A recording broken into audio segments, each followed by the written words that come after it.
Good morning. It's Saturday, and I thought I would just do a quick catch up this morning. So last week I made a video, and that was after a video that I'd made before. And the videos are really to do with the way that I'm trying to tackle the fact that I know I've got ADHD. And I got my diagnosis a year and a bit ago.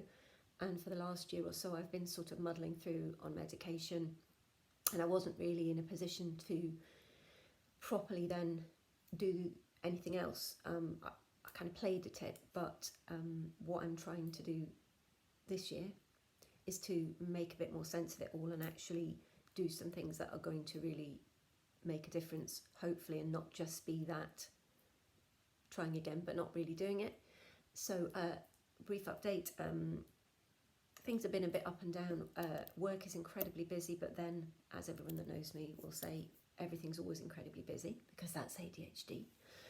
The problem with work is that when you're in teaching and you are involved with people's lives, and you also maybe are involved with things like child protection, I think it can be difficult when you've got a brain like mine to not say, yeah, but this is really important. In fact, if I wrote a blog a few years back and sort of said, I think if teachers clean toilets, life would be quite different, because, you know, I sort of said if you had toilets, you'd clean your 16 toilets or whatever, and they'd be clean, and then you'd move on. Whereas in certain jobs, there's always too much to do. There's never an end. There's never a clean toilet. There's always more. But I think that affects a lot of teachers, a lot of caring professionals, leads them to burn out because it's a job that never ends. But if you're in a job that never ends and you've got ADHD, that's where I think it's a perfect combination for things to not be right for you, but also then for the job that you're trying to do. And that's a really difficult one. I went on a time management course this week as part of some manager training that I'm doing. It's just the most fantastic course and really helpful for me, really helpful for everyone else that's on the course. But I was aware that some people there were able to say, yes, I've now sorted my inbox, deleted my emails, I get through my tasks, I close my laptop, I go home, I switch off. And I said, but the problem is I can do all those things, but my brain hasn't switched off from the work. And we talked about the office, and I said, you know, it's like you're in the office, but then I said, but there's my internal mental office that's always there. And that's the bit I think I've really picked up on, is that I always find an excuse. So anyway, that's that. Emotionally, I know what I do now, which is to not really feel much emotion during the week, and then come home in the weekends, it almost like it's that, it all comes out. So I'm kind of aware of that. It's been a difficult week emotionally because Daisy's gone back to uni, and I have allowed myself to feel that. I have allowed myself to spend time with her, and it's sad, and I'm feeling sad because I walked past her this morning and I just had that whole, oh, she's not here. And that's just a sad mummy, and that's okay. I'm not alone in that. I could write a blog that makes you think I'm the first person to have gone through it, but I think that's what we do, isn't it, as humans? It's that thing of I'm the first person to go through it, but actually reading, you realise you're not. I also have kept going back to the book, which is A Radical Guide for Women with ADHD by Sari Solden and Michelle Frank. And I said last time I tend to hook onto books and go, oh yeah, oh wow, this book's going to change the world.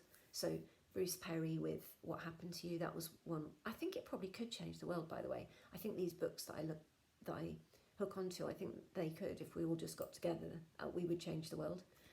But it ain't going to be my book. It ain't going to be me. It's a lot of people working together.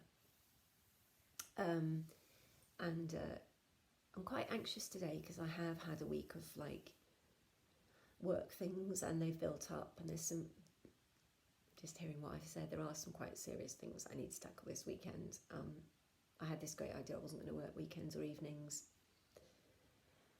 in Scotland we talk about a 35-hour working week for senior leaders.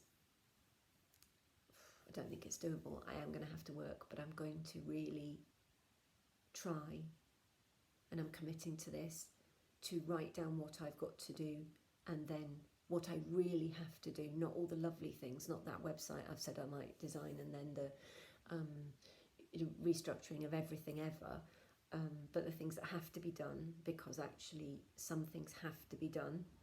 I'm going to prioritise, put some time onto those, and then I'm going to force myself to read for pleasure and to do some things where I can't think about the other things. That's difficult. So it's like that. Not sit and watch telly, but me on my phone sending emails, but watch telly, because that's important. I need downtime, otherwise I'm going to be ill. I was ill last year, and it was because, well, there's lots of reasons actually, but part of it was because I didn't rest properly. And I just thought, I'm in here today in these books. This is like, all the books, I could read all the books. I could read all those, but where shall I start? But it's like, not all the books, just pick one book and read it. And I'm going to finish with this. This is this Declaration of Independence for Women with ADHD. It's from the book, but it's just amazing. And I'm just going to read this because why am I making these videos? I don't want to be famous, don't want to be a YouTube star. I just want more people to understand. I want to understand myself better because I want my quality of life to be better. I want the people that love me to understand me better. I want you to understand ADHD better because it's a thing. It's not you, it's your brain and the way it works. There are lots of us. If you know that there are lots of us, you have those aha moments, but actually you have to stick with it and not keep looking for the next thing. Don't get another diagnosis because actually you've got ADHD. Or maybe do get another diagnosis because you might have something else as well, but get to a point where your life is okay and you don't feel that constant not enough. Declaration of Independence for Women with ADHD. I have the right to have connection even though I have challenges. That's a difficult one for me. No, I'm just going to talk them through. I have the right to have connection even though I have challenges. I have the right to pursue my talents even though I have challenges. I have the right to speak, reveal my ideas and be known even though I have challenges. I have the right to claim and pursue my hopes and dreams even though I have challenges. I have the right to take time and make space for myself even though I have challenges. I have the right to live shame-free and be treated with respect even though I am imperfect. I have the right to ask for help even though I have strengths. I read one wrong. I have the right to speak, reveal my ideas and be known even though I have differences. And that's the thing about this book. It's not all about the hard stuff, which there is a lot of hard stuff. It's about also the stuff that is not hard and is not wrong and is not stupid and is not, oh, I've got this idea, but maybe it's just stupid and maybe it's just me and maybe it's not just me. There's lots of people out there who have great ideas, who have ADHD, who are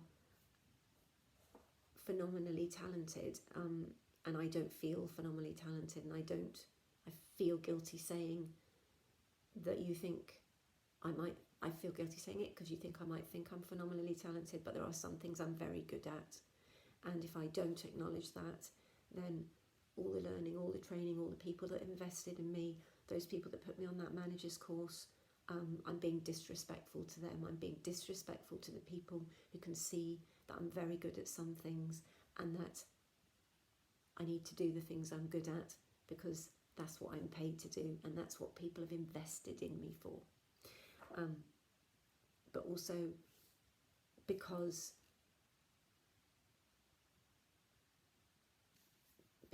not just because everyone else deserves it, because I deserve it, my family deserve it, my children deserve it. And why wouldn't I? Because I've only got maybe 34 years left, and why don't I just make the most of them? That's a big old random waffle. The book again, Sari Solden and Michelle Frank. Radical Guide for Women with ADHD, a book that you could read if you are wanting to know more.